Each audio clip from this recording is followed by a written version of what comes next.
They don't want me to talk without a script. I would like to call to order the August 4th, 2025 District 7 Board of Education special meeting. Carrie, would you please call the roll? Bertles. Here. Sanderson. Here. Bauer. Here. Ahart. Here. Bryhan. Here. Carver. Here. Patey. Here. Okay. I'd like to welcome everybody for being here. I would say this evening, but seems early to say evening. Please stand for the Pledge of Allegiance.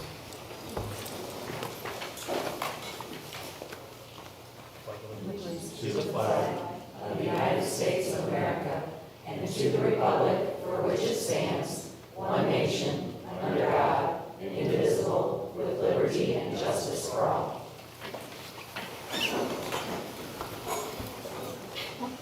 Okay. I will entertain a motion to approve the August 4th, 2025 agenda as it has been presented. So moved. Second. I didn't even have to use the rest of my script. Thanks. Carrie, please call the roll. Bertles. Yes. Carver. Yes. Sanderson. Yes. Ahart. Yes. Bauer. Yes. Bryhan. Yes. Patey. Yes. Okay. Sorry.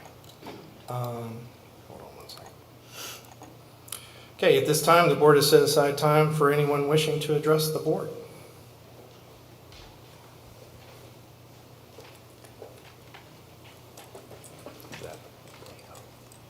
Thank you very much.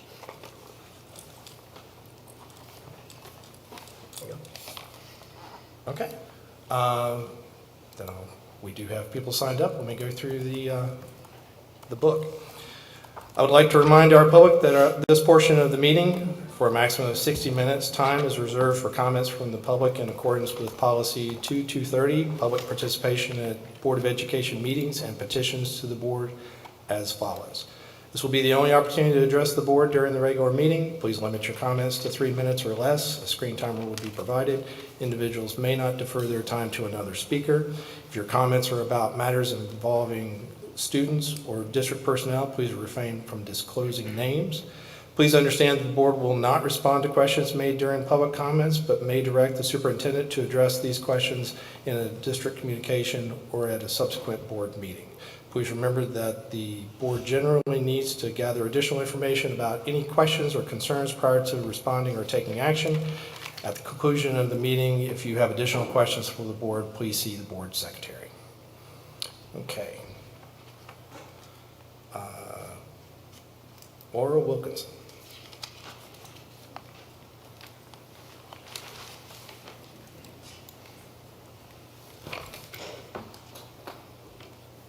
Good evening. My name is Laura Wilkinson, and I am the Illinois Education Association UniServe Director that represents approximately 520 educators in this district. I wanted to take this opportunity to express my appreciation to this board for your willingness to participate in the collective bargaining process. You came to the table, heard members' stories, listened to concerns, and work toward resolve. For the first time in a very long time, you have provided a glimmer of hope to these educators. For that, I want to say thank you. However, your work is not done. I challenge you to continue your participation, involvement, and awareness in the processes, policies, and practices of this district, and that you continue to strive toward improving the working conditions and lives of these educators. They are the heart of District 7. I believe this is an opportunity for this district to become one that attracts and retains educators who will come and make Edwardsville Community Unit School District their home. Thank you.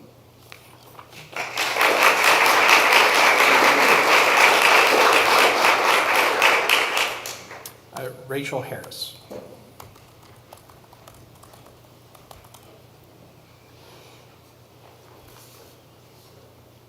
Good evening. I am a 23-year veteran of District 7 at the middle school level. In 2023, I spoke to the board about the importance of supporting teachers at the middle school level. During that speech, I used an analogy of an airplane losing pressure and who should put their mask on first. As I stated in my speech, a person's gut reaction is to put the mask on a child first. But as all airline safety briefings explain, it is the adult who must put their mask on first to be able to help others. As an educator who constantly seeks to improve my lessons in pedagogy, I spend my summers participating in history-centered professional development programs that allow me to meet and learn from other social studies educators across the U.S. During these programs, we develop and share ideas and resources to bring back to our districts. Last year, I brought back a project idea that reimagined 19th century abolitionists as superheroes. This project required students to use historical thinking skills to identify strengths and weaknesses of their abolitionist and the world that they inhabited. Students were then asked to synthesize this information into a futuristic universe similar to popular Marvel and DC comic movies. Students loved the project. They were excited and motivated to do work that required critical thinking and pushed them to show their understanding of bias, perspective, and historical context in a creative way. During this project, they exhibited growth mindset. That's what we want for our students. And I would have never been able to do that or bring this experience back into my classroom without the support of Liberty's instructional coach, who was moved back into the classroom. As one of 2 instructional coaches, she met with me many times to identify ways to make difficult content accessible to all learners. We worked through ways that would allow students choice and ownership while completing the project. We discussed how to assess the project based on the Illinois state standards and developed a rubric based on those standards. She took time to troubleshoot the project on Schoology, so both the students and I would have a seamless experience during the project. Any teacher will tell you, technology issues during class are a nightmare, and this extra step made the project a success. And then I came to her with the idea of students using AI for visual representations of their abolitionist superhero. She helped identify how students could do it with district-provided software. Without 2 instructional coaches, these student-centered opportunities will be lost. The loss of an instructional coach at both Liberty and Lincoln is ripping the mask out of the hands of teachers at the middle school level. It is with this in mind that I respectfully ask you to reinstate the 2 middle school instructional coaches to their previous positions for the 25-26 school year. Thank you.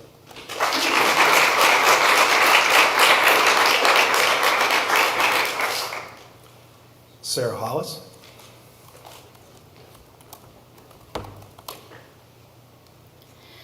Good evening, members of the board. My name is Sarah Hollis, and I'm here to respectfully ask the board to reconsider the decision to transfer middle school instructional coaches Maggie Dust and Emily Kobler back into the classroom.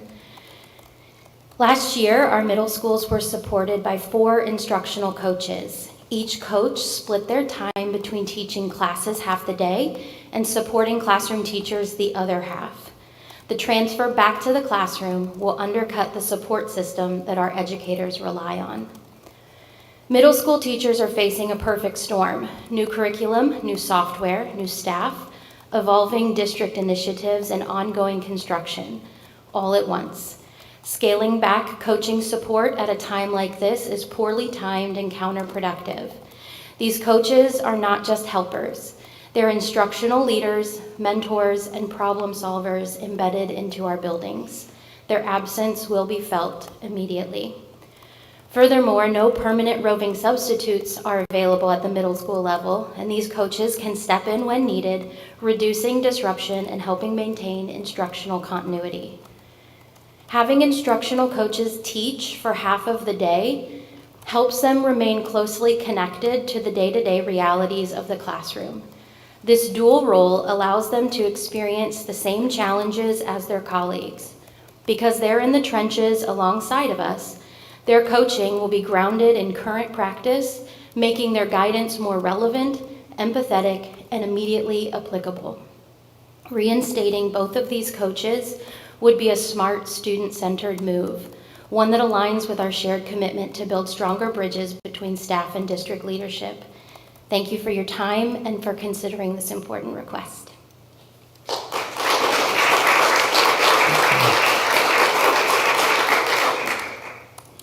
Carla Kinsey.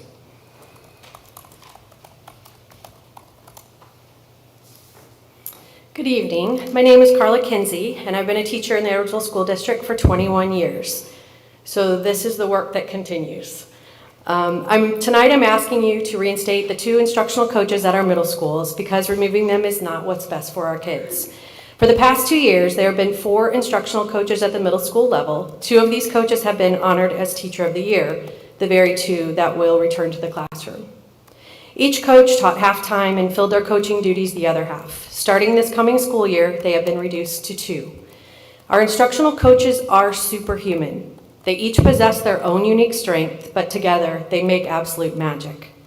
Each coach supports a core subject, math, science, language arts, or social studies. They don't just provide us with resources, they guide professional development, pilot new software, and observe instruction, offering feedback that actually improves teaching. And because they also teach part-time, they understand our day-to-day challenges. With just 1 coach at each building, they will need to learn more curriculum, attend more training, and will not have a team of support. This is not surface-level help, it's real, trusted support. And trust doesn't happen overnight. It takes years to build and only seconds to dismantle. I would not be able to do half of what I am attempting without their support. They save us hours and hours of work. Let me be clear, this decision does not save money. An elementary coach was reinstated, which is best. The high school coaching model was left intact. So what is the reasoning behind changing the middle school model? Right now, teachers are struggling. In a survey this spring conducted by EEA with 413 responses, 71% of staff said they've considered leaving the district. 63% have second jobs. Only 13% felt they had the support they needed, and 47% have seriously thought about leaving education altogether. This is with last year's coaching model still in place. Taking coaches away now will increase workload, stress, and burnout, exactly the things teachers say are pushing them out. Meanwhile, students are coming to us with more needs than ever, academic, behavioral, and emotional, and we're losing one of our most effective systems of support right when we need it most. If the goal is to retain quality educators, meet student needs, and keep moving forward, this decision does the opposite. We were making progress at the middle school. Now we could lose momentum, lose support, and if we're not careful, lose our teachers. Please share the details of the cost savings that this reduction in coaches at the middle school brings. After reviewing that data, ask yourselves if you believe that it is worth the losses we will take without them, or are there other places like catering, personal reimbursements, or district suburbans that could be looked at first. We will not stand by and watch the support be dismantled because of frivolous spending. I look forward to the data being shared as to how reducing the number of coaches will save the district money. Thank you for your time.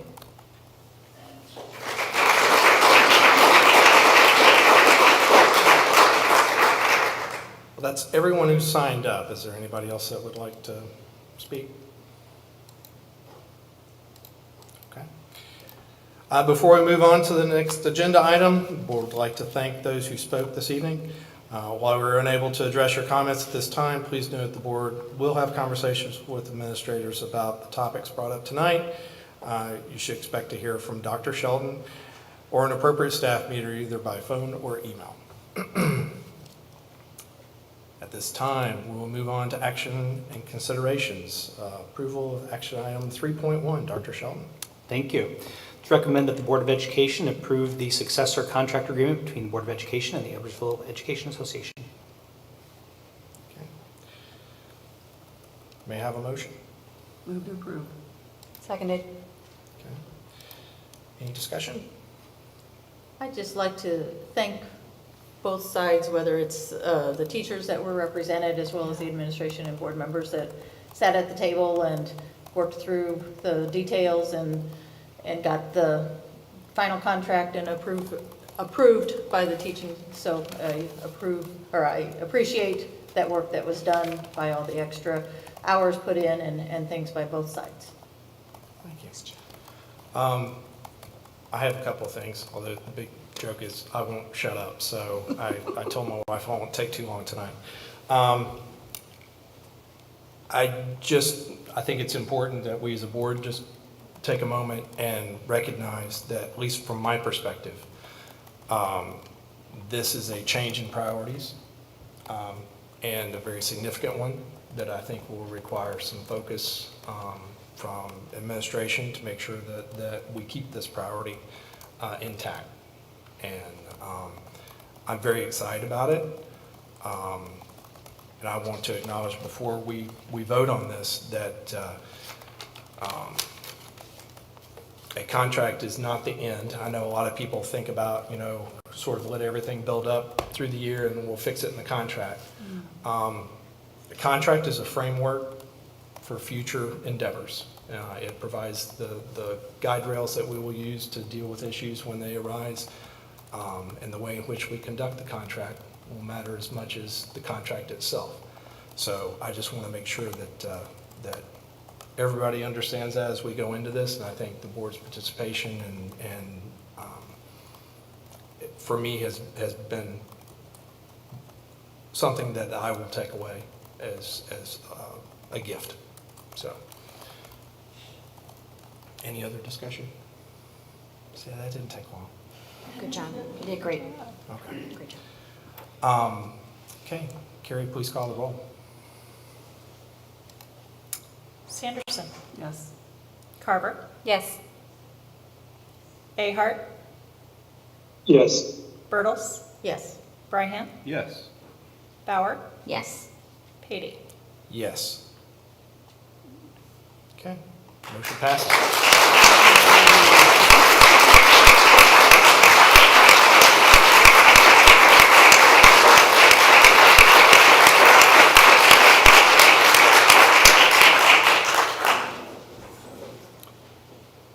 With no further business, may I have a motion to adjourn? Yes. Second. Okay, all in favor, so signify by saying aye. Aye. Meeting adjourned. Thanks, everyone.